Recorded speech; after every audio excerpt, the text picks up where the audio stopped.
I was diagnosed with breast cancer 7 years ago. I really was in good health. I just went in for my regular annual checkups, and one of them was having a mammogram. And I went in for my mammogram.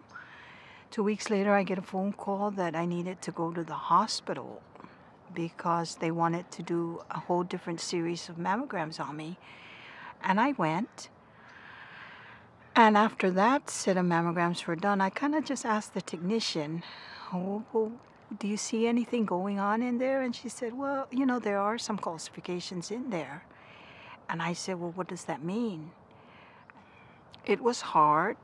I think the hardest part for me was seeing myself for the first time in the mirror after the bandages were taken off. And that was very hard because I think the loss that I felt was that this part of me was gone, and I felt that maybe my husband wouldn't love me anymore because of this. And so I finally approached him and I said, do you still love me? And he says, why do you ask that question?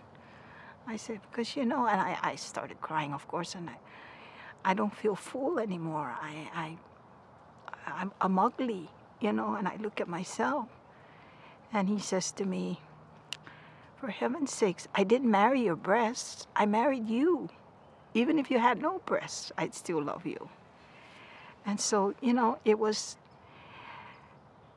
difficult, and it's been 7 years, but I think back sometimes, and it still hurts. It really does. It still hurts.